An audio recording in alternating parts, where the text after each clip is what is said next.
then you need to do the other brain regions. So you have one of the hemispheric dominant studies, I gave you 2. And I gave you only 1 study on the corpus callosum, so you'd include that one. That would then bring you up to 4, and then you just pick a 5th other study from the Teicher stuff. And then I gave you that ACEs study with a whole truckload of stats. I'm not gonna make you know all those, because I'm not that mean. You're like, sure you are. No, I'm not. So for the ACEs study, maybe pick 3 of those stats out of all those zillions of stats that I gave you, so that you can, and you can pick whichever ones are easier for you to remember, and cite those at the end. And so, plus all the Sapolsky stuff at the beginning. And so, I think it's a pretty straightforward essay, but that's how you want to do that. And when you transfer to 4-year, as I said, they won't tell you, unless your school's massively different than mine, they won't tell you we're having 2 essays and these are the topics. They're not going to do that. They might give you a broad sense that you're having essay, exam, or multiple choice, but like I said, I had more than 1 prop that wouldn't even tell us that. And in which case you just study for everything, because you don't know what the test is going to show up as, and you bring all forms of testing materials. It depends on how hard the prop is, what they're going to do you. Okay.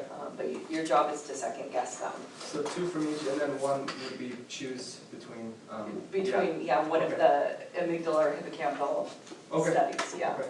All right. So with you guys, we got to we were working on administration in here, and we got through enteral and parenteral. So there's a couple more things I need to do on this section, and we'll do that at the Bear essay. So, we need to look at a little bit about drug absorption.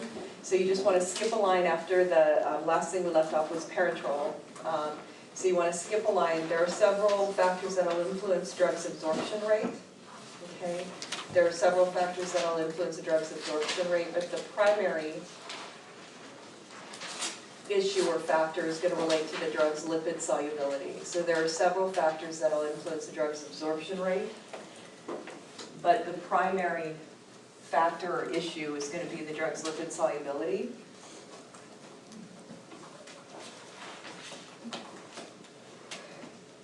So the primary factor is going to be the drug's lipid solubility. Lipid just means fat, okay? So there are several factors that will influence the drug's absorption rate. So you're writing right now. So those who are wondering, like looking around, you're writing what I'm saying. This is new material. So there are several factors that will influence the drug's absorption rate, but the primary factor is going to be a drug's lipid solubility. Lipid solubility. Okay, this isn't in your notes yet, so if you couldn't find it, that's because I haven't told you it yet. Okay, but the primary factor is related to a drug's lipid solubility. Now, for the enteral route of administration that we were talking about last time,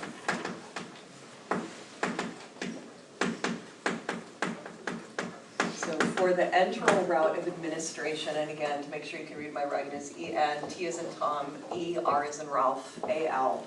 For the enteral route of administration, the absorption is most efficient in the intestines. For the enteral route of administration, the absorption is most efficient in the intestines.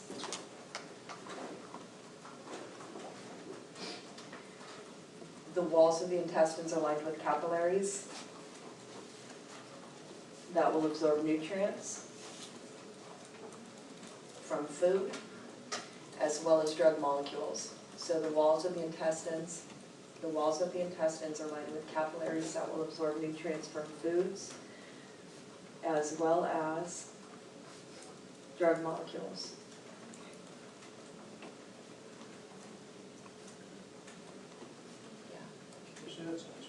Yeah. So the walls of the intestines are lined with capillaries that will absorb nutrients from food as well as drug molecules.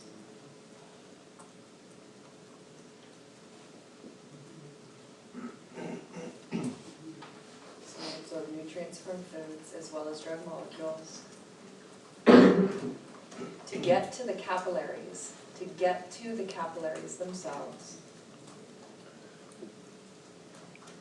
the drug must pass through the membrane of the intestinal wall.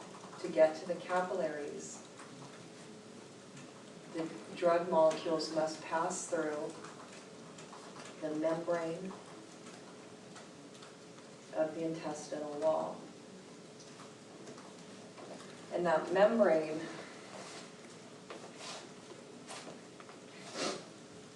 has lipid materials to it, so the drug molecule itself has to be at least partially lipid soluble. Okay, that membrane has lipid materials, and so the drug itself has to be at least in part lipid soluble. And I want to teach you sort of a basic thing. So the drug itself has to be in part, at least in part lipid soluble, yeah. What was the previous sentence? To get the capillaries to pass through that? Yeah. Okay, so to get to the capillaries, the drug must pass through the membrane of the intestinal wall. And the membranes have lipid materials in that, and so the drug has to be at least partly lipid soluble. And all drugs vary to the degree to which they're lipid soluble. All drugs vary to the degree to which they're lipid soluble. I'm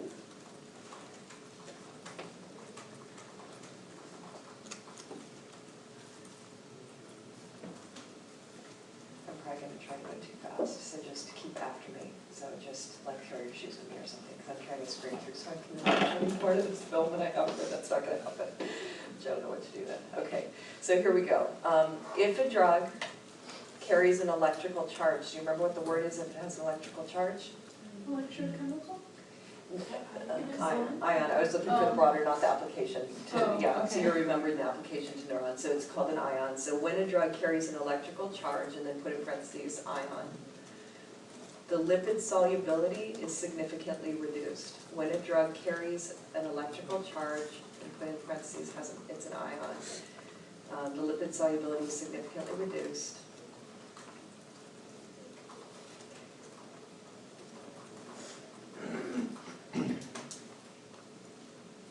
When a drug is dissolved in fluid,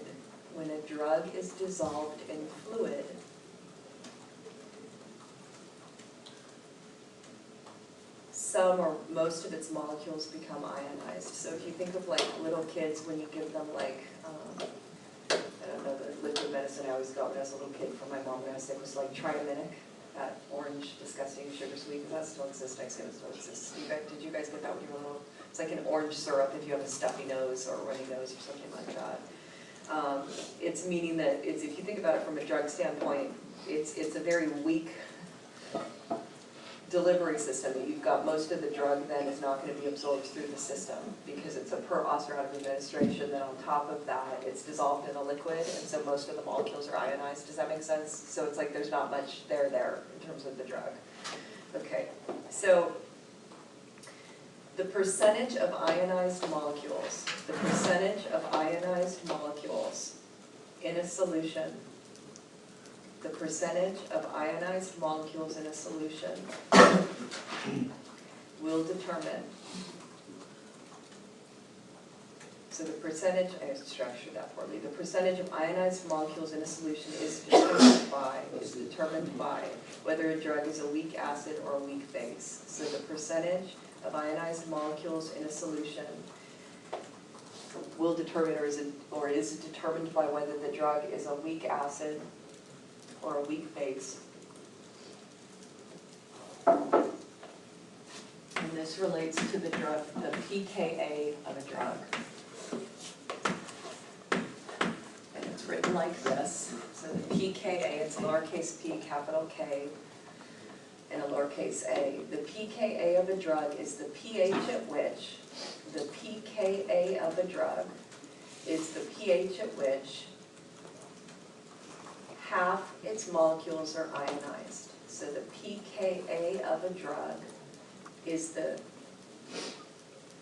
pH at which half its molecules are ionized.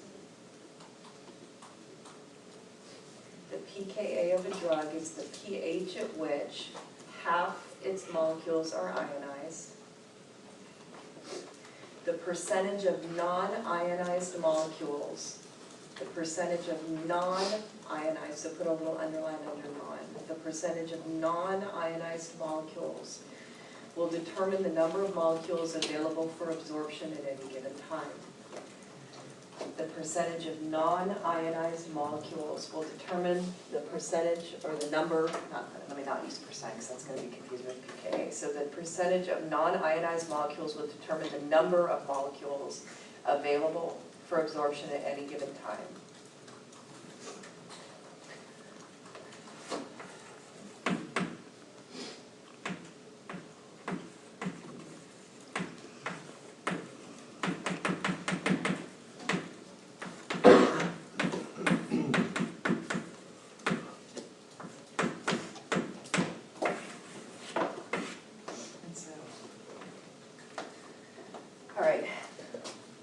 The varying degrees of lipid solubility is usually expressed in terms of oil to water partition coefficients. Okay. So the varying degrees of lipid solubility is usually expressed in terms of oil to water partition coefficients. I was always taught to write it like that. Or you can just write oil and then write to water, but I was always taught to write it like that. Is expressed in terms of oil to water partition coefficients. So how they determine that is sort of in the classic ways. They take think of like a beaker or some, and they put half oil and half water in. What do you know about oil and water? They don't mix. They don't mix, and so the traditional way of doing this is they use olive oil and water. It's the most often used. Then they take a chunk of a drug, and they put it in this, and they agitate, and after that's done, then they go through and give it time to dissolve in the various sections it's going to do. Then they go back and measure what amount is dissolved in the water, what amount is dissolved in the oil. Gives them a rough estimate of how much is lipid soluble. Does that make sense to give a rough estimate of the level of lipid solubility of the given drug?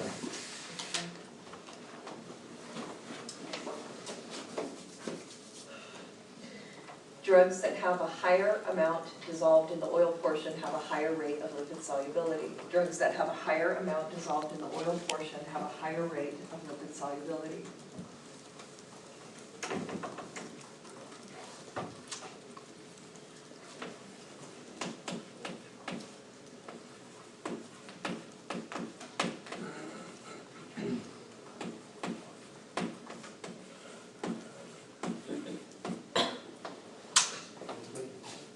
Could you say that one more time?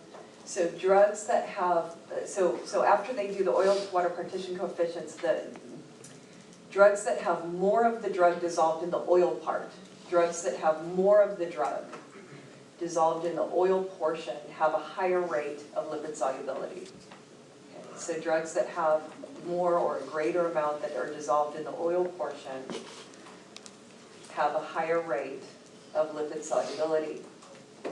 And I'll get to the blood-brain barrier in a minute. I want to do one more thing before I get there.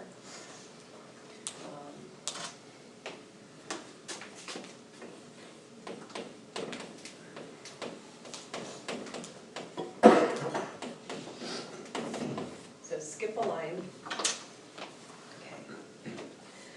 Bioavailability is the amount of drug that reaches circulation. Okay, it's like the percentage of the drug that reaches circulation. Okay, does circulation mean that it's all absorbed? No. No. So bioavailability deals with the percent or the amount of the drug that reaches circulation.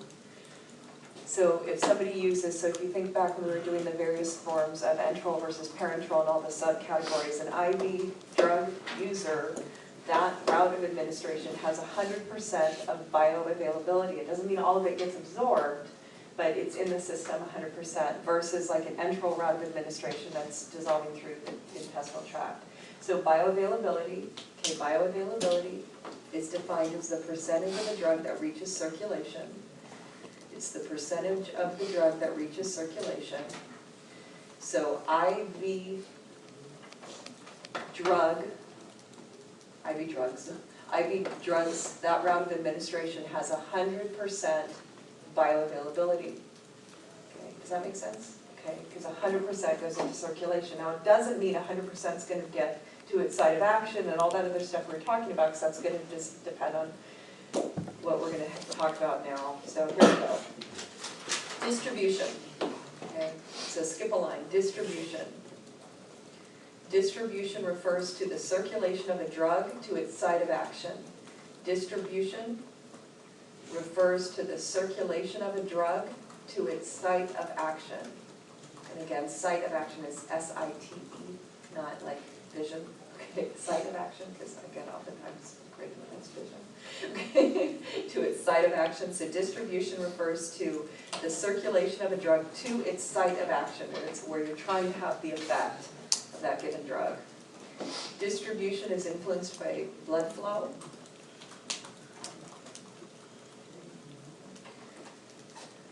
And the diffusion of drug molecules. So its distribution is influenced by blood flow and by the distribution of drug molecules.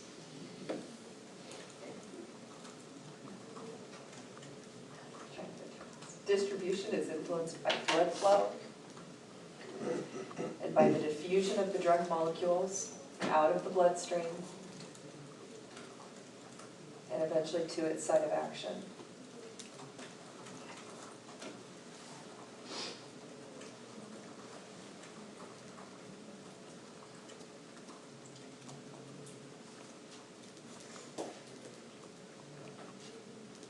So impeding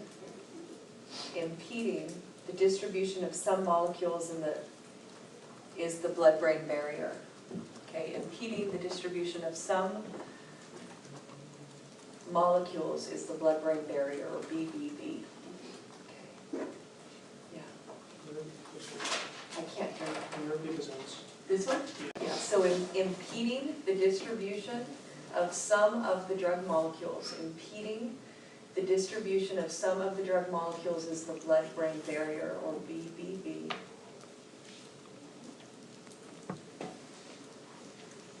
And I would just write the BBB for the next sentence because you've already abbreviated it. The BBB is made up of specialized cells called glial cells.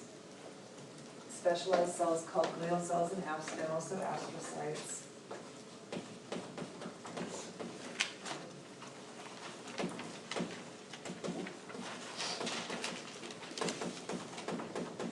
Made up of glial cells and astrocytes that form a tight, I think of it as like a net membrane, a matrix, a tight meshwork is how I think of it. It's made up of glial cells and astrocytes that form like a tight, it's like a barrier, a tight meshwork or a tight network, okay? They act as a barrier to water-soluble molecules, okay? They act as a barrier to water-soluble molecules, yeah. What was the last sentence before that? So the blood-brain barrier is made up of like a tight meshwork or network of specialized cells, glial cells and astrocytes that form like a tight, like a matrix, if you want to think about it like a matrix or a net, okay, that act as a barrier to water-soluble molecules. The glial cells wrap tightly around the capillaries. The glial cells wrap tightly around the capillaries. The glial cells wrap tightly around the capillaries and block the pores through which the drug molecules would otherwise diffuse. The glial cells wrap tightly around the capillaries and block the pores through which the drug molecules otherwise would diffuse.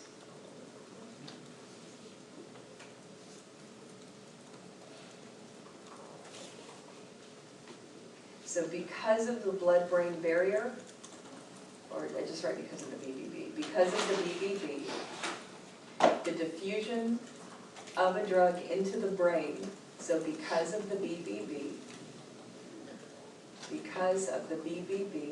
the diffusion of a drug into the brain is inversely proportional to the water solubility. So what does that mean? So the more you get through the brain, is it going to be higher or lower in water solubility? So everyone who's not answering, think about what I just talked to you about. So the blood-brain barrier acts as a barrier to what kind of molecules? Water. So if I'm saying it's inversely proportional, so the higher the water solubility, will you get more or less in? Less. The higher the lipid solubility, the more you'll get it. Does that make sense? Okay. So because of the BBB, the diffusion, okay, of a drug into the brain is inversely proportional to its water solubility. So because of the blood-brain barrier, or because of the BBB, the diffusion of a drug into the brain is inversely proportional to its water solubility. So the higher the water solubility, the less of that drug will make it into the brain is what it amounts to. Okay.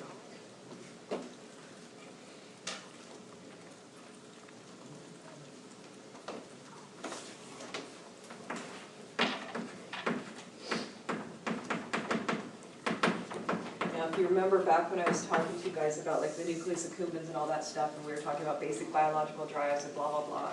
So psychoactive drugs, the short definition I gave you guys are drugs that alter the way you think, feel, or move, okay? And it can be and or move, okay? So this is just the reminders that, so they alter how one thinks, feels, and or, and it truly can be or, because it can remember be just one of them, it can be two of them, it can be three of them, okay? So psychoactive drugs, and again, those are drugs that alter how we think, feel, and or move, are highly what? Lipid soluble, by definition. Does that make sense? Okay, because they're psychoactive, which means they're operating where? In the brain. Okay, so they have to be highly lipid soluble. Does that make sense? Okay, so psychoactive drugs, again, they're drugs that alter how we think, feel, and or move, are highly lipid soluble by definition. They can cross through the blood-brain barrier and have their effect on their site of action, which is your brain. Okay, yeah. Did you say that the more like highly lipid soluble a drug is, the less water soluble it is? Yeah, it's like a balance. So if you have a drug that has lots of lipid solubility, it's going to have less of water in the balance between the two. That's that idea of oil to water partition. And that's why it affects your brain so much? So psychoactive drugs by definition are highly lipid soluble. So it gets through the blood-brain barrier Because at a it's higher highly rate. lipid soluble. Yeah, Okay. so it can get through that. If it was super high, like water solubility or something like that, it wouldn't be able to make it through. Okay, so that's as far as we go on that. Super broad overview, sort of the basics with administration and distribution, all those things. Now where we have to go is go screaming through the 6 forms of tolerance. So what I did ahead of time is wrote out how I do the outline. Now and I have a need to say this, nobody cares except for me because I'm a giant freaking nerd, okay? I know how to do an outline in a traditional structure. You do Roman numeral first, then you do capital A, does that make sense? Then you do number, and then you could do, like, I know how to do this. I did it not in that way because it fits with one of my memory aids, and so this just bothers me. Nobody else will care, but it drives me crazy because I don't know how to do an outline in a traditional way, which makes me a nerd. Okay, so, because I know you don't go from here to 1, but I did that so that I could get number 4 here because I have a stupid memory aid. It's a chore to remember the 4 types of biotransformation, and I wanted under outline 4 to go with that. Yeah, okay. So just never mind. Okay, I'll shut up. Okay, so there are 6 forms of tolerance, and again, the memory aid that I use is Dr. McTibb's. Does that make sense? Yeah, okay. So, and so DR is 1, and then again, you just have to put I to make it like a word, which we talked about last time. So I just want to sort of do this first, and then I'll walk you through the outline.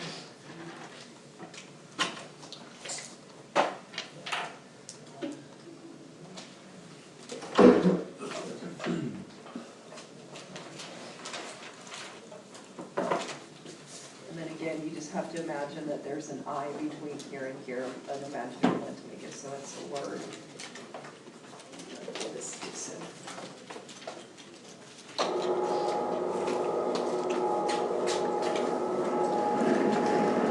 Now this is how I would do the outline if you're an outline person. Again, I'm not a visual person at all.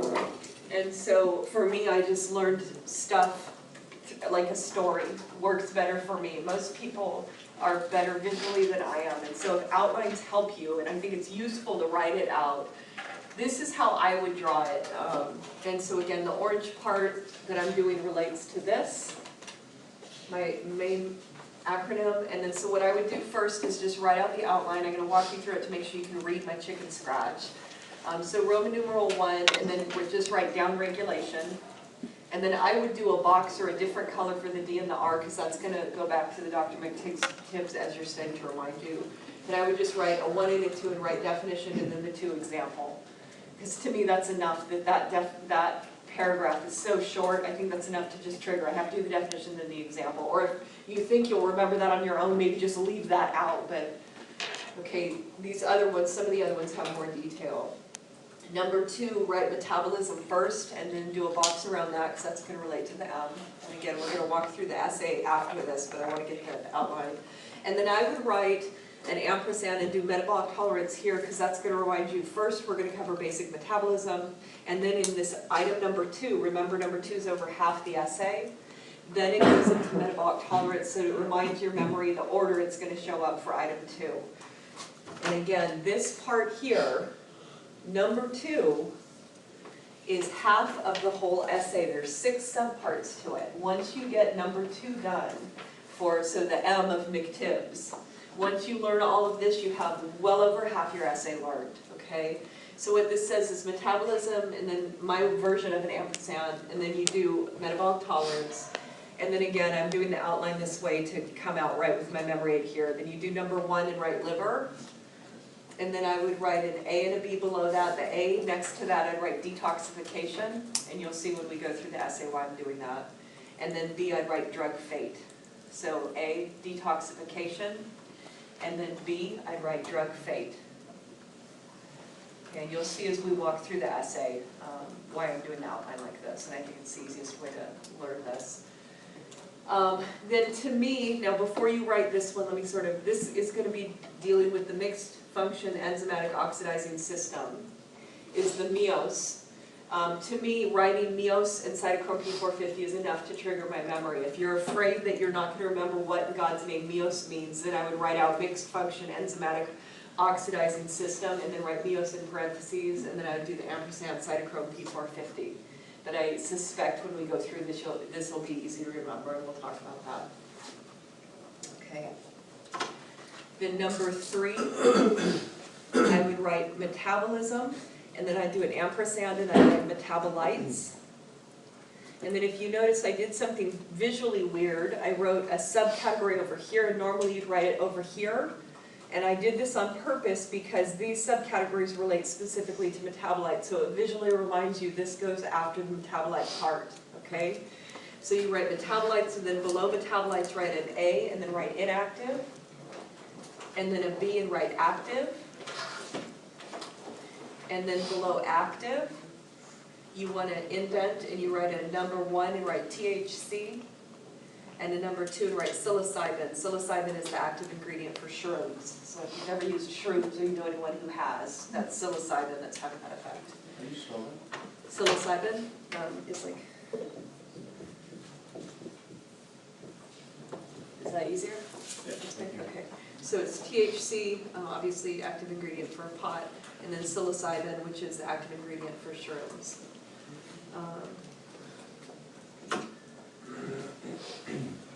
Okay. Then this right here is the reason why I wanted to do this not in a traditional outline format. So number 4, you want to write the word biotransformation. And then on the actual outline you're studying, I would write this stupid memory aid that I have. It's a chore, and do chore in C-H-O-R in all caps. I know, even I can know you don't spell chore like that, but just humor me, it's a memory aid. It's a chore to remember the 4 forms of biotransformation, and just write that to the side, and that's why I wanted this to come out where 4 went here, so that when you're thinking of the outline in your head, you know, okay, that's automatically biotransformation. And then you're going to go through, and if you look, it's C-H-O-R. So the C stands for conjugation, okay? And I'll walk you through that. I have stupid memory aids for all of these. And conjugation is C-O, N is in Nancy, J is in Jill, U is in G is in goat, A, T-I-O-N, so conjugation. Then B is hydrolysis, which I think is pretty straightforward. Okay, figure if it's a word I can spell easily, kind of like a gerbil. C is oxidation, and then the last one is reduction. And I'll talk to you about memory aids when we go through the actual essay. Does that make sense? Okay. Sorry, is that anyway? You're like, you Oh, no, can't I see just through. think Okay. And reduction. Okay, so last one, again, we'll walk through memory aids when we get to that. So again, all these subsections right here that I put a bracket in purple, this is all related to the second form of tolerance. So you just make sure you don't get confused when you're studying. Do a different color bracket like I did, or something like that. Then when you get over to number 5, it's liver enzyme induction, and then put in parentheses LEI, and I have you put LEI because when I do the cued recall essay, I usually write L or LEI to try to trigger your memory. And so if the outline has that, that hopefully will help to remind you, keep you sort of aware of where you are in the essay. And then I would write A, and write slow and fast metabolizers. And we'll talk about that in a minute, as I said. And then I would write B, metabolic tolerance. And then number 6, which is still, again, the subsection of metabolism and metabolic tolerance, I write the word competition. Okay, competition. Then you go to Roman numeral 3, so now we're on the C of documentives. And these ones here are only about a paragraph each. They're really short. Again, the longest part of the essay is item number 2, Roman numeral 2. All the rest of them are short paragraphs. So you're going to write cross-tolerance, write definition, and then number 2, write examples, and then do an A and a B and write heroin addict, and then alcohol abuser. Because that's going to keep you oriented on the order I have on the cued recall essay of the examples. Does that make sense? Okay. So cross-reference, write definition, and then write examples, and then do A, heroin addict, and then B, alcohol abuser. Okay. Roman numeral 4 is tachyphylaxis.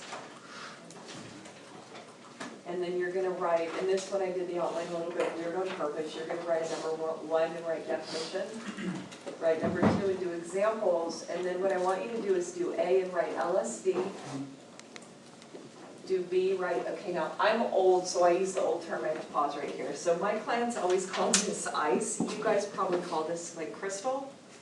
Okay, it's like smokable. My clients are really old, so whenever I say that, everybody laughs at me and they're like, what is ice? What are you talking about? So anyway, so I always use, so you can use like young people terms. It's okay, I'm really old. But, okay, so ice, or you can write crystal if you'd like, okay, and then you want to write crack. It's the smokable form, okay, of these, so smokable meth and smokable coke. My clients always called smokable meth ice, but today people don't really call it that hot. Nobody, have you guys ever heard of it as ice? Oh, you have? Oh, it's so I'm not that old? Oh, thank God.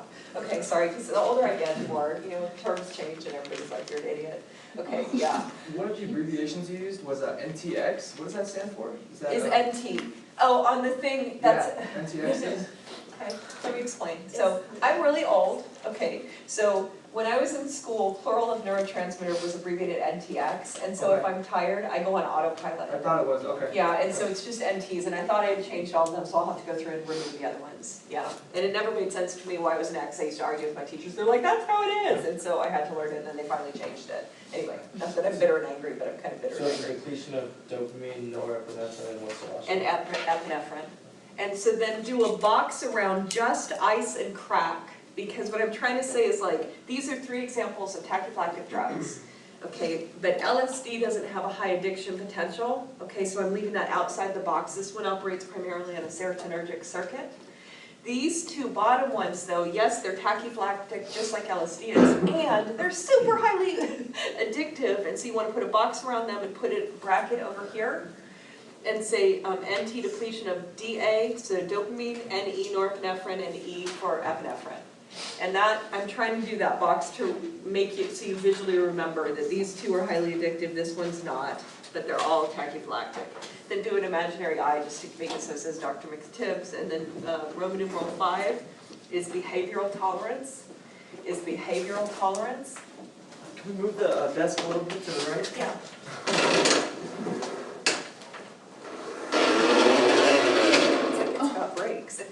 brakes on? Do they have brakes? Yes. Well, there you go, if I break it, will I break it if I did what I did? No, They'll kill me. Okay, oh, Thanks. that works so much better. Okay. It's embarrassing. Okay, so behavioral tolerance, so you're gonna do a definition.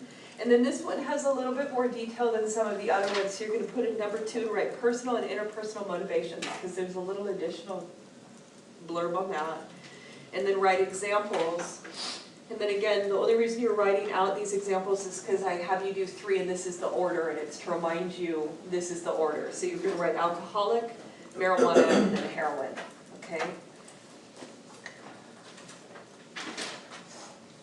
And then Roman numeral 6, so the S of Dr. McTibbs is sensitization.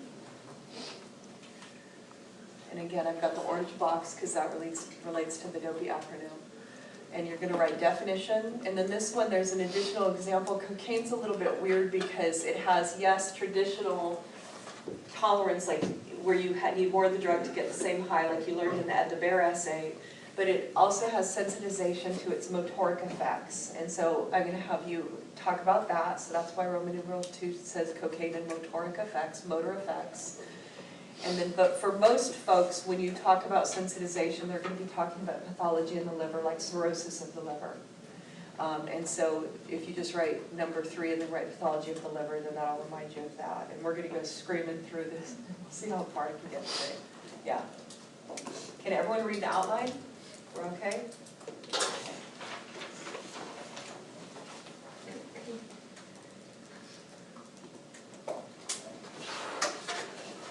And so what I would do is walk through and learn first just Dr. McTibbs, then I would learn the whole outline.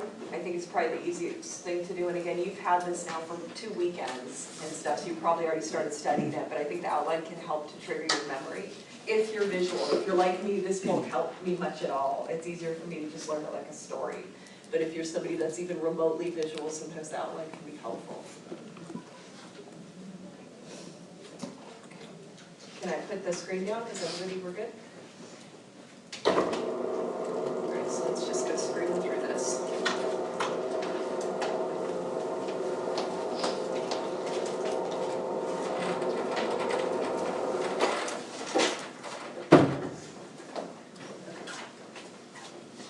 right, and so again, this has been up now for 2 weekends. Now that you noticed it, hopefully you did, and I also said it verbally in class, this should look super familiar, okay?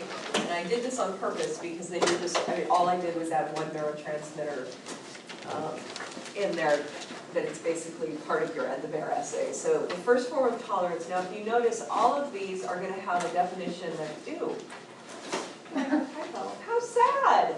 Okay, sorry, hang on, that's just gonna drive me crazy. Hold on. And she starts to cry, okay.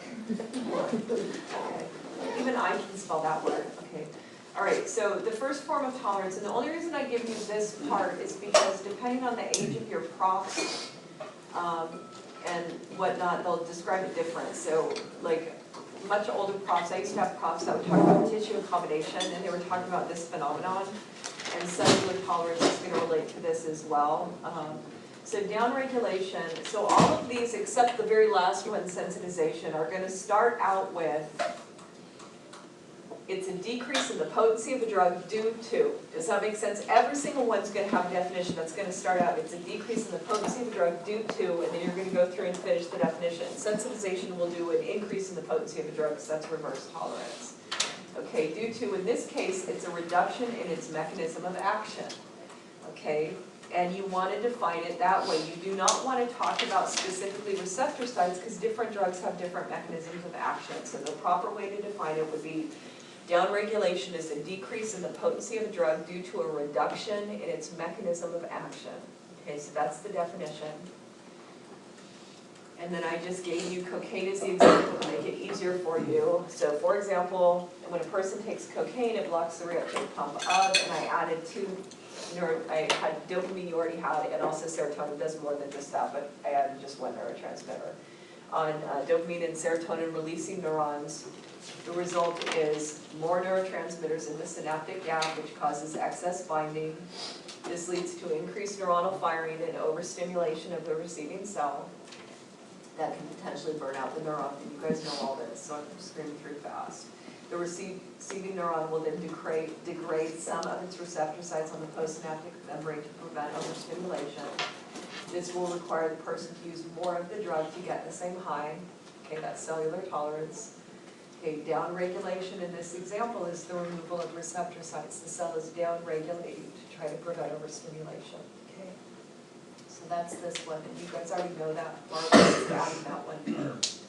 Then you go to the second form of tolerance, is metabolic tolerance. And again, it's Dr. McTibb, so we're on the Okay, the primary organ involved in metabolism is the liver. Okay, the liver will biochemically transform a substance, and that's called biotransformation, but we'll get to that down here later on. Okay, will biochemically transform a substance into one that is either beneficial to the body or less toxic.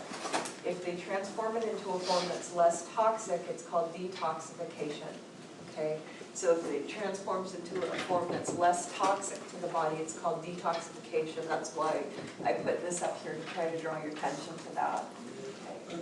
The term drug fate refers to when a metabolic process is used on a drug.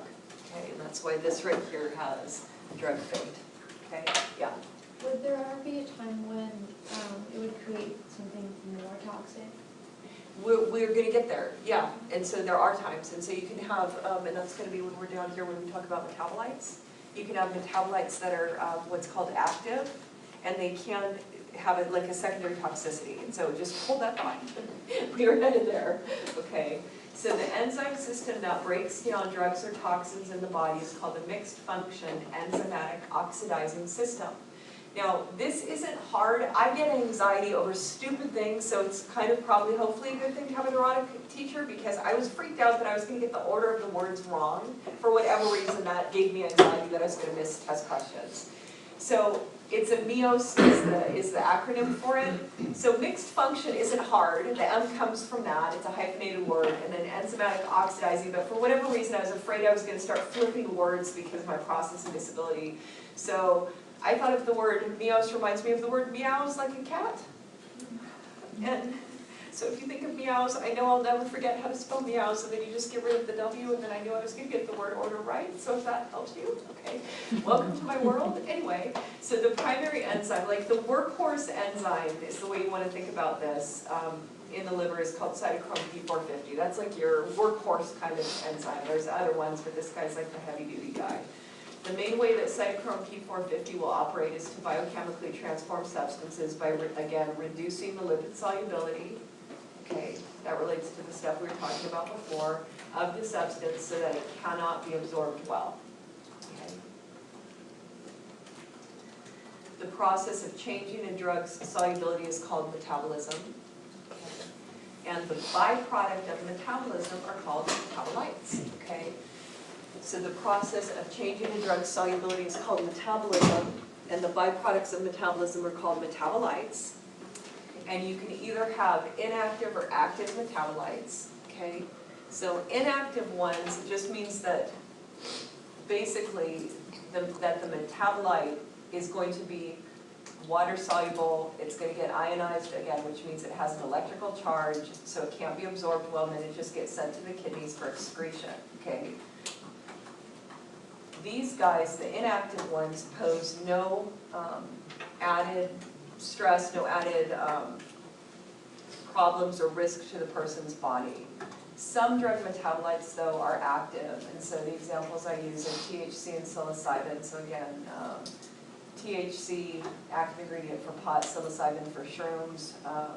And these guys have metabolites that are toxic, and so the way that I have students think about it is, so drugs are a toxin in the system. They don't belong there, if you think of it that way. Like it's not, it doesn't belong, and the body reads it as a foreign thing in there that doesn't belong in there, and it's going to try to break it down.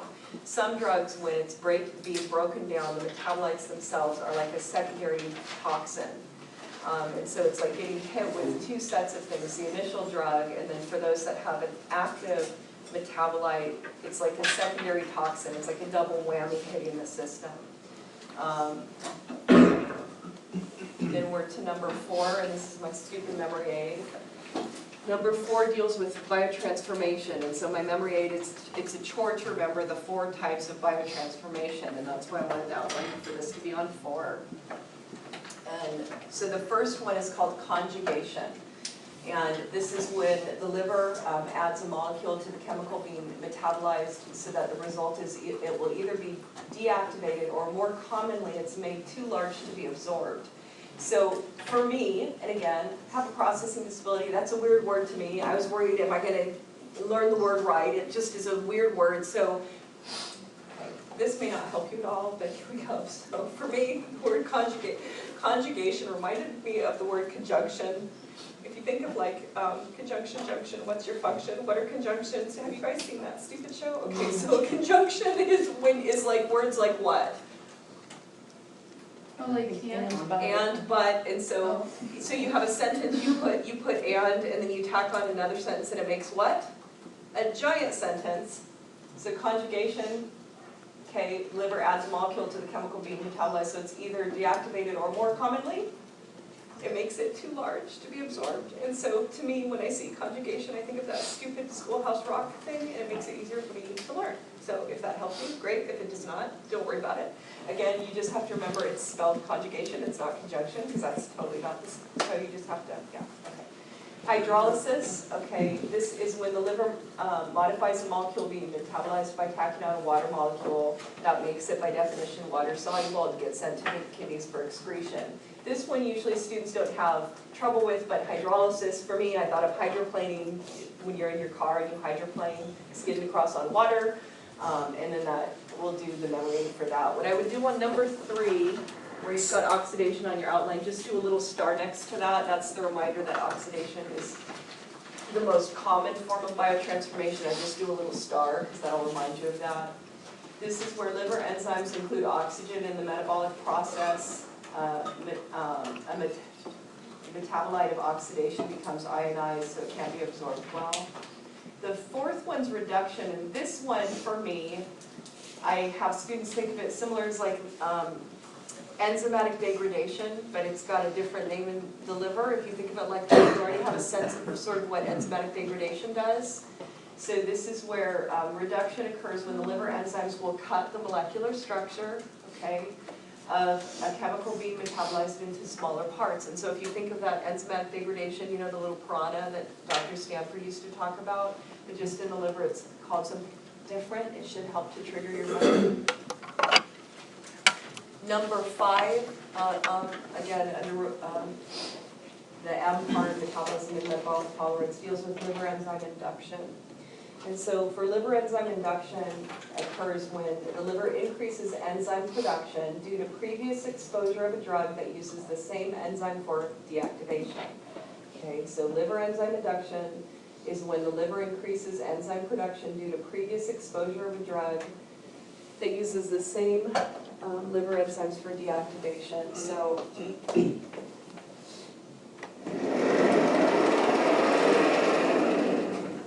want to think about people on average fit on like a bell-shaped curve. So most people are going to fit in here, okay, and then you're going to get approximately 5% on one extreme and approximately 5% on the other.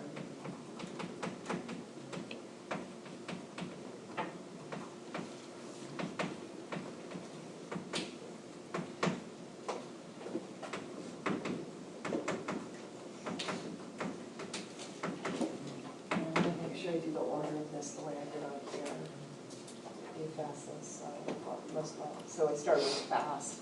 So you get approximately 5% are going to be fast metabolizer, and this can be due to genetics or a combination of genetics and drug use. So let me just sort of talk about genetics first.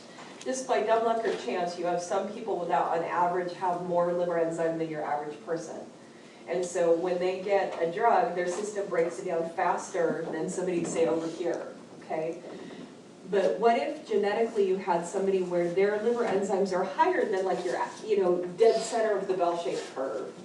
But if they were, say, a polydrug user, then as they are using drugs, they get more liver enzyme induction. Does that make sense? Because their system's being exposed to drugs, and then they can get where more liver enzymes are being produced, and they can start getting where they're a faster metabolizer. They're never gonna go from like here to here, in terms of if their genetic code is here, does that make sense? And then go all the way over there.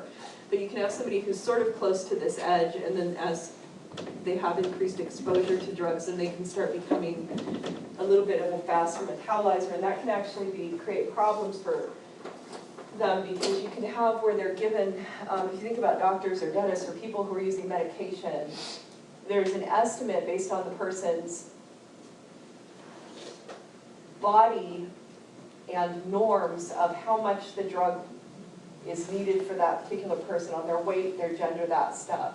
So if they're assuming, based on norms, that you need X dosage of a drug, does that make sense? They're gonna give you what they think is, but if you're a fast metabolizer, if they give it the amount of the drug that was fit for your average person, will their body process it the same way as your average person? It won't. It'll break it down way faster. So what that means is they'll have less of the drug in their system to have an effect. So you can get weird things happening. Like I've got a friend who has this, and she was having, it was just like a colonoscopy with a little bit more than just a basic colonoscopy, and they gave her sedation for it, and she's like partway through the procedure, and she wakes up, and she apparently is like trying to look over her shoulder. She's all, hello there. And then they're like, quick, adjust things. And she didn't feel any pain. Does that make sense? She was still partially out of it, but she metabolized stuff faster. I had one semester where a young man, I was trying to explain this part, he's like, that's why that dentist was accusing me of being a drug addict. And I'm like, what? And he actually had his dentist goes through and is like, what do you mean you can still feel this? He's like, you can still feel this, and he's going through because he was processing pain still, and the dentist thought, I've given you enough medication, does that make sense, where you shouldn't be? So apparently the dentist started accusing him of being a potent drug user, and I'm like, first of all, pick a different dentist. You know what I mean? Like, that's not even normal. Even if the dentist thought, it's like, hi. But what it was is his particular genetic code. This kid was a person like me who doesn't use drugs and alcohol. Does that make sense? It was like, I didn't know what he was talking about, but it was just by dumb luck he happened to be a fast metabolizer. Okay. Some people are slow metabolizers, so I'm more on this end. I always joke I have like 3 liver enzymes. I have more than 3, but I like to joke there are 3. And so if I'm given medications, especially stuff that has sedative qualities, I get knocked on my butt beyond description. And so I had where my mom was an RN, so we knew there was where I don't process stuff right. And so there was a time where, when I was in high school, I was super, super sick, and there was a stupid event that I was supposed to go to with a big group of people for something I was involved in, after school activity. And so I took, NyQuil, and they have it based on your age, and and they tell you to measure X amount. So we already knew I was a slow metabolizer, so I did way less. And I'm sitting there talking to my mom in the kitchen, and I don't remember how much time passed. And our kitchen was where there was a big long hallway down to my bedroom, was way down at the end of the hallway. And I'm sitting there talking to her, and then my speech starts getting slurry, and I'm like staggering to my bedroom, and I was like knocked out for like 10 hours on like a fraction of a normal dose of NyQuil. It's not normal, like that's weird. And so this stuff, for people who are slow metabolizers, if you know that you get very sick on medications, you always tell doctors that, because they need to know that. Does that make sense? Because if they give me a regular dose of sedative stuff for some drugs, I can get really bad reactions. Does that make sense?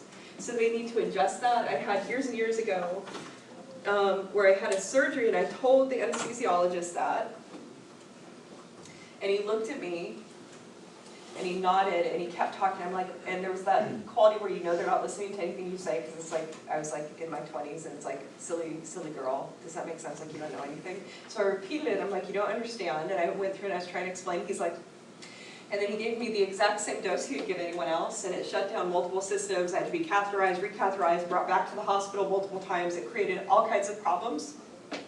And so the deal is, what I always tell students for why I give that example is, if you know you're on either extreme and you don't feel like they're listening to you, lace up your sneakers and find somebody who you think does. Does that make sense? Because most doctors aren't like that.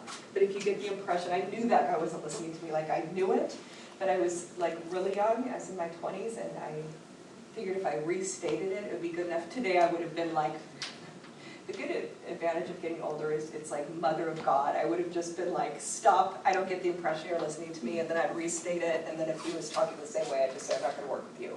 It's totally, the bullshit detector is higher, and the willingness to confront people is higher when you get older, yeah. So does like fast metabolism in drug users then have to do with like the fact that they're usually very skinny? So that can be several things though, it doesn't have to be that. So for example, if you think of somebody who's like using heroin or they're using meth and things like that, by the time they're doing that, so you can have where their body is processing stuff, but if I look at the clients that I've worked with, there's several things, it's sort of like the addiction class, we cover all of that.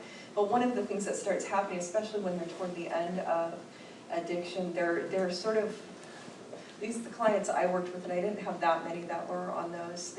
They're using it at such a rate, there's a difference in absorption of nutrients and stuff, but they're also using so much that tons of their calories are coming, not calories, tons of their time is spent using the drug, and so they're just focused on that. It's not focused on, oh, I'm gonna have a nice balanced diet, I'm gonna go through and do these things. For alcoholics, my mind was jumping to that. Those guys don't get super skinny because then if they're alcoholic long-term, they start getting steatosis and different things, and so you start getting where their little belly gets swollen. And for those folks, it's not unusual at all for way more than 50% of their daily caloric intake to be from alcohol.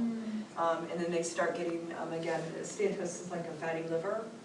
And all those folks will get that. And then some folks will get, like, you can get cirrhosis. Most don't get that, some do, and you can get a whole host of other things that can happen. Esophageal varices and a whole bunch of stuff. In the addiction class, they cover all that stuff. But yeah, so different drugs can do different things in terms of the appearance of the person, but for the ones where you're thinking of really skinny people, usually by the time they're using that, it's sort of like they're using like all the time, and they're not eating a normal amount and all that stuff, and it's just sort of like they're a whole host of things. And then you can also have with the way the body's processing the food stuffs that they are getting because it's so far offline and start to be impacted as well. Yeah. So I've known people that actually have like they're alcoholics, and they do have like the beer belly and like fat there, but they're also really skinny like everywhere elsewhere. Yeah. Is that due to like just focusing on drinking and not really eating? They have like no, so it's like half their calories is super common, and a lot of them it's even more than that, and so it's like they basically have like no nutrients coming in, and then their belly is just huge again because of the damage that's happening with liver and those things, and so usually it's just where their system, it starts getting little skinny legs and all that stuff, and then you can get huge tummy. Yeah, well, alcohol doesn't have any like significant, like if you There's drink no like vodka, there's no nutrients. calories. Yeah, or there's no nutrients But in you there. get the calories from the. Right, Yeah. and so it's just like a disaster. Yeah. It's a disaster. If you think about how their body is, you can see how unhealthy, I mean, nobody thinks obviously that tons of alcohol is a good diet, and I get that, but if you think about from a brain standpoint, all the amino acids you need from your diet to convert to the neurotransmitters to run you, if you think about for an alcoholic, they don't have nutrients, but they're also not getting the amino acids to have the neurotransmitters. So from a brain standpoint, you can't see that by looking at a person, that they're not getting a functional level of nutrient content, including that idea that the last system needs to be able to function. Yeah. It's like the more they drink, the less hungry they get, or they just don't really focus on food. Is it kind of like the opposite of weed? You know, when you smoke weed. So, you when you look at an alcoholic, the focus is on, it's not, I don't even know how to explain that. I don't know what it feels like in the person's body, but I know that the focus is on just getting the given drug. And so there's not a nutrient content, it's like if you watch somebody who's plastered, okay, I'll put it that way, the focus isn't on going through and sharing meals with somebody when they're way at the end of that. They might be like sitting eating dinner and like slamming stuff back, but the amount of nutrient content isn't there, and the focus is just on continuing drinking, not because there's a desire to do that, but because they can't stop with that. So I don't think it's, ask what you said again? That is it kind of like It makes them not hungry. I think it's more, like if it reduces. they can't help it. It's like they can't, I don't know that it's like it necessarily makes them less, it's that. It's like the focus is just on, I can't stop drinking, and it's even if they're trying to stop, they can't by definition because they're alcoholic. And so, Well, I think because the caloric intake is so high of the alcohol, that's gonna quiet down the drive for, like, if I would, you know, I don't drink, if I was gonna go eat a tuna fish sandwich or something like that, if I was sucking down, I don't know, like a soda pop. If you watch people who drink truckloads of soda, a lot of times they'll do truckloads of soda, they may be technically eating less per day, they still have huge caloric intake, but they're just slamming down something that has no nutrients, like Coke, all day long, like those big gulps and things like that. So if you watch folks that are doing that, they may not even be eating tons of food, but they can gain weight in those things, and you can get liver-based damage from those high fructose corn syrup drinks. And steatosis and things like that from just those. It doesn't have to be alcohol, it can be other sources like that. So I think it's more like the high caloric intake of the substance, plus they're on that focus due to addiction to access the drug of choice. So those are the fast and slow metabolizers. When a person uses a drug, the liver, along with other systems, tries to compensate for the toxins in a person's system. Then here's where I do metabolic tolerance. Occurs as more liver enzymes are induced to break down the drug or toxin. These extra liver enzymes mean the person now needs more of the drug to get the same high, and so that's metabolic tolerance. Then this last one is the idea of competition. So I always joke that liver enzymes have a good union. There's only so much work each liver enzyme can do. Sorry, I like to animate things, welcome to my world. And so if you have, let's say that you have, drug number 1 coming in, and the liver's breaking it down, and let's say that, and so you have this much of a drug coming in and less is coming out that's active because it's breaking it down. Then if I add a second drug, let's say, coming in, if the liver enzymes are busy breaking down drug number 1, when drug number 2 comes in, the liver has fewer enzymes available to break it down, so the second drug may pass through not hardly broken down as much. Does that make sense? So you can have where you have an experienced drug user where if they start stacking, you get a synergy, they're trying to get synergistic effects, they're like, no, I'm really sophisticated, I know exactly how much I can use of the second drug, and things like that. They can't accurately estimate that because liver enzymes, they aren't just breaking down the given drug. I've worked with clients that were polydrug users that were super savvy, and they're like, no, I know when I add a second drug, I have to adjust X amount.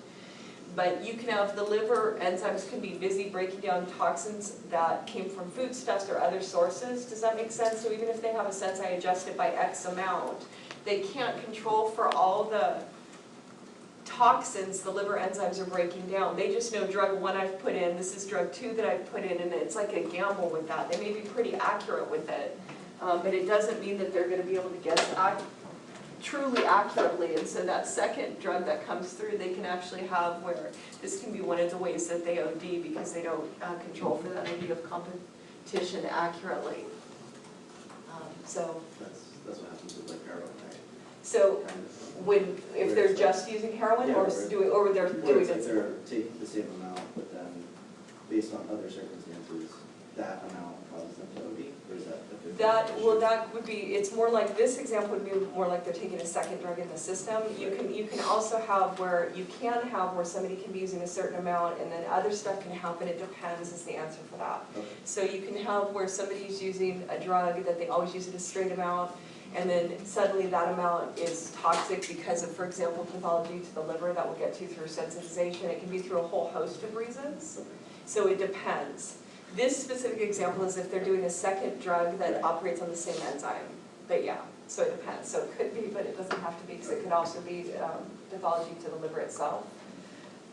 So we'll get there. Hang on. So cross-tolerance is the next one. So cross-tolerance, again, these all start out the same with the reduction to the potency of a drug, of one drug due to repeated drug of another drug in the same drug class. And so, for example, a heroin addict will have cross-tolerance to codeine and morphine because they're in the same drug class. An alcohol abuser or alcoholic will have cross-tolerance to Valium and Librium because they're in the same drug class. And I can post inside Canvas for you one of Dr. Daryl Inalda's from Haight-Ashbury Free Clinic, just drug class lists. So you can see that. I'm not going to make you learn that, but I can put it up just so you can see that. The fourth form of tolerance is tachyphylaxis or rapid tolerance, but you have to write out the word. Okay, so you need to know it for certain state requirements. And this one, again, is a reduction in the potency of a drug, but this one's really weird. It's within 2 to 24 hours after the very first use. So if you think of most drugs, like if somebody drinks alcohol, they don't have tolerance within 2 to 24 hours after the first drink they try. And so drugs that have this are highly prone to addiction with a few exceptions. So some examples of tachyphylactic drugs include things like LSD. LSD is not highly addictive, and we'll talk about that in a second. Ice, what my clients used to call, most students now call crystal, or crack cocaine. LSD isn't highly addictive because its primary neurotransmitter is a serotonergic circuit. It is tachyphylactic though, but most people who use LSD don't know that because like if you look at the average person that's ever tried that, they might try it and then months later, do you know what I mean, try it again and you don't know. I've had a couple students who have tried it right after and they're like, yeah, and I needed less, but I've only met like 2 people and they were students who were like, yeah, I tried it right after and I did need less. I've never worked with clients that use that a lot, they would use it intermittently if they did. Most didn't use it at all. Typically with LSD, like if you try it the next day or a couple days after, does it have an effect on you? Like isn't it a like lesser effect? So that's what I'm saying, if a person uses it right on top of you, right after, really close together, you can have where the person will need more of it to get the same effect, but most people don't do that. At least in my experience, I didn't work with a bunch of people, I worked with a couple of clients that tried it here and there, but that was it. Yeah. And then I've had a couple of students who said they tried it right close together, several days we're using, and they noticed they needed more of it to get the same high, but it's like an N of 2. So for these ones though, for ice and for crack, these ones they only become tachyphylactic if they're smoked. So the snortable form of cocaine is not going to be tachyphylactic, it's just in smokable form. And these are a disaster. And so what I always tell students is, so my wish is that nobody would ever use drugs. Like seriously, I could follow you guys all around your life and slap stuff out of your hands if you ever experiment with things, I totally would. But then I'd get arrested for stalking, and so we're not going to do that. But you know, your system's never stronger than when it's clean. And so for this stuff, these drugs though, please, Mother of God, young people sometimes like to experiment. These are not the drugs to experiment with. And I've worked with students that their intent was to try it once to see like, what does this feel like? And I totally understand people wanting to explore and stuff. But the odds of somebody becoming addicted to these are super high, even if they don't have a family history of addiction or any kind of personal experience with having trouble with addictive behaviors. These are super high likelihood, and I've had students usually every semester or every other semester. I get students who are hooked on either crack or ice, and for more recent years it's been ice. And I'll talk about that a little bit more in a second. So what these drugs do is they cause a massive, rapid spike in dopamine, norepinephrine, and epinephrine. Think about the rebound effect. So it's way higher than snortable forms, and then it does a massive depletion in, again, dopamine, norepinephrine, and epinephrine. And so it's done 2 things. The person's memory of the high is higher than other drugs they've used, but it's such a massive immediate depletion that they feel, I'm going to swear, it's one of the few times I'm going to purposefully swear like shit, and so bad that the desire to go back to use immediately is super high, and then they immediately need more of the drug. So to give you a sense, I've had a bunch of students who got hooked on these. One of my students, it took her years, so I was sitting there to 12-step and to counselors and all these different things, and I'm sitting there explaining, she understood all this stuff, she took the addiction class, she would get clean for a while, and then she kept relapsing because these have super high addiction potential. She finally, after about 3-4 years of actively going in and out of rehab, and working really hard, she was able to get clean, got to UCLA, has a degree in grad school, and is doing really well now. But these are a disaster. These are not drugs to try once, because the likelihood of becoming addicted are through the roof, addicted to it are through the roof. So the 5th form of tolerance is behavioral tolerance, and this is a reduction in the potency of the drug, secondary to behavioral changes on the part of the drug user. So it's like you're behaviorally adjusting is the way you want to think about it. So there are going to be personal and interpersonal reasons why somebody's going to want to try to hide from others and from themselves evidence that they may have addiction issues. So on a personal level, you know, there can be denial or shame, okay, things like that, that it's hard to see, so you want to try to hide from yourself that there's impacts, try to cover from that. And then an interpersonal motivation is super important. There's all kinds of things. You can lose your job, you can get you know, in trouble at work or school, you can get arrested by the police, all those kinds of things. And so people start learning how to adjust behaviorally. So before I get to the A-line gate and that stuff, I always do an example. I had a court-ordered client. It's always when you have absolutely no experience is when you get the most unusual cases you're ever going to have when you're an intern, because it's like the universe knows you have no experience, and they're like, here. So one of the clients I had come in, and this wasn't super unusual, but it was just the level of how drunk he was. I wasn't quite sure what to do with it. And it was one of the first, like, 2 or 3 weeks I started working with perpetrators that were court-ordered.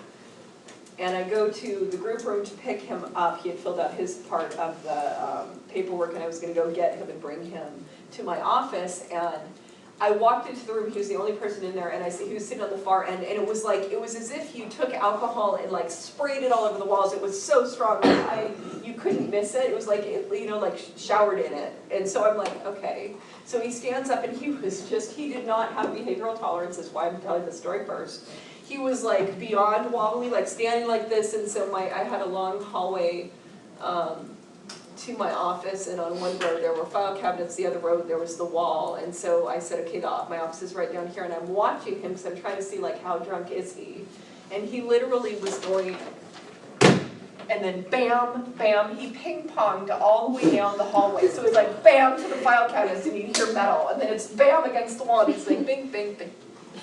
And I'm thinking, what am I going to say to him? Because I have to say, like, I can't help but notice, are you under the influence of alcohol? Like, I didn't know, like, what are you supposed to say? You seem a little drunk. I mean, it's like, because I'm trying to figure out, like, what do you say? Because if he says, no, I'm not, what do I say? Yes, you are. And I didn't know what to do. So I was like, because I was really young, and it's like, anyway.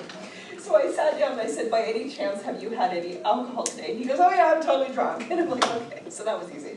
So he didn't say no, I'm not. Because he's court-ordered, and one of the parts to do with when you're court-ordered, you're not allowed to use drugs and alcohol. So I had to get him sort of to admit that and discuss that, what the consequences were with probation in his case and stuff. And I asked why did he drive, and obviously he did not. Thank you very much. He was dropped off, and we verified that. And then I asked him why he would come to the meeting totally drunk, because if he's court-ordered, he can't have drugs and alcohol. And he said, well, I made a mistake, and he had lost somebody unexpectedly. One of his friends had committed suicide, and then he just got plastered as a way of coping. So we didn't want to get him rolled up. Does that make sense? Because we figured he was having trouble with grief. So we got him hooked up with resources for grief counseling, and then worked with probation, so they didn't automatically throw him back in jail. That guy did not have any kind of behavioral tolerance. He's literally going bink, bink, bink, bink, all the way down the hall. When you watch people who are alcoholic, though, they have all sorts of compensatory mechanisms. So a common thing early on, before they get to the A-line gate, like if this is a big dinner party or a barbecue, is like if there's a railing, they might walk and kind of go like this. Or come up, and if there's a person, a group of people standing, they might put their hand on the shoulder of the person or hand on the chair. And what they're doing is using the other people to stabilize them. And most people, if you're not used to being around alcoholics, they just look like they're kind of friendly. You know, they like to touch people or things like that on the shoulder, and you just think they're warm and friendly, but it's a stabilizing thing. And I'm in heels, and I can't do this super well in heels, but when they are farther on into alcoholism, I always tell students, they remind me of, and this guy was not alcoholic to my knowledge, and I know that, but there was a French actor from my parents' era named Maurice Chevalier. He was like a dandy. He dressed really, really nicely. He was really like a dapper guy, dressed beautifully, very sort of elegant style to him. And he had a way of moving on screen that looked very proper, is the best way I can explain it. When I see alcoholics, especially men who are alcoholic, they remind me of him. Like in my head, I'll just be like, okay, Maurice Chevalier, this guy is doing A-line gait, and it's like I can't explain it. They'll have their gait a little bit wider than normal because the center of gravity is lower. They tend to have super, super good posture because they're trying to be extra proper to try to cover that they're loaded. So they tend to have their shoulders back, their heads up, and then they slightly, it's not extremely, they slightly drag their feet closer to the ground as they're walking, and they look super proper. So the example, and I sound like such a jerk every time I tell this, and I don't care because this is what I did. When Lady died, you guys probably don't remember this, but when she died in that accident, everybody was saying there's no way that when people found out that Henri Paul, the driver, was alcoholic, people were like, no, but he's been clean for years, there's no way. They showed footage. Dodi Fayyad's dad, I think his name was Mohammed Fayyad, showed footage right before they got into the limousine of the driver, of Henri Paul. And he's talking with people, they interviewed the people he was talking with, and they're like, no, he wasn't drunk, I smelled no alcohol, look at how he's walking fine, and he wasn't. It was Maurice Chevalier on film. He was walking where his shoulders are back, and he was doing that exaggeratedly proper, and I called everybody I knew, and I'm like, he's gonna be drunk, he's gonna be through the roof, just wait, and he had the alcohol level was beyond twice the legal limit. And that stuff, for this, if you're used to being around people who are alcoholic, you can't miss it. And if you think about police officers, they see everybody not using all that stuff. And so if you think about, sometimes people are like, well, how did the officer know to ask me to get out of the car? Because they can't miss it. Or if you look at like EMTs and folks like that, and my cousins now are PAs, but they were EMT firefighters, both of them. And they can't miss it because they see so many clients. You see thousands and thousands of clients, you can't miss it. So when I used to do clinical work, in my family I had several relatives that were alcoholic. Everybody got clean. But I can't miss folks that are, it's super easy for me. It's like they might as well have a sign above their head. So what they used to do is, if they had a scent of alcohol and they couldn't figure out who in a group room was under the influence, they used to call me. And if it was in summer, they'd say, oh, the air conditioner isn't working right. If it was in winter, they'd be like, the heater's not working right. I'd walk in, I'd walk around the room, and they'd be like, you come with me. Because it was easy to pick out, and that's the same way police officers can do it, but it's not just with alcohol, they can do it with other drugs as well. And then they're going to go through for this one, and on your essay, we're going to do 2 other systems. They're going to do marijuana. And so for marijuana, it's not everybody. Some people who smoke pot get vertigo, so if they drop like their keys on the floor, they're not going to pick it up like that because it's going to make the room spin.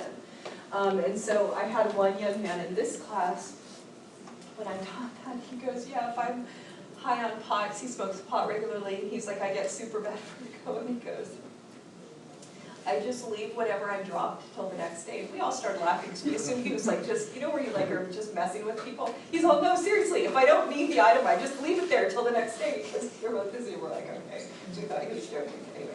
So heroin smokers, they're going to go through, or users, I thought, okay, you can chase the dragon, but that's not, okay, users are going to, why do I smokers? Jesus Christ. Okay, so you can smoke, okay, and chase the dragon, but that doesn't say heroin users. It's really weird. Okay, so I'll fix that tomorrow. This is why tired people are not supposed to do anything. They're going to shoot up when sitting down or lying down because they can be at risk of falling down. The last one is sensitization. I'm actually going to be able to do this. Sensitization is also known as reverse tolerance. You need to know it by sensitization, but this is the only one where the definition is going to change. It's going to say the increase in the potency of a drug due to repeated exposure of that drug. And we're going to do first that idea of cocaine is behind the screen. So when a person uses cocaine, cellular tolerance will occur that we talked about before, but they will also experience sensitization to the drug's motoric effects. It sensitizes folks to the motoric effects so that over time they can have sort of agitated or jerky movements at lower dosages.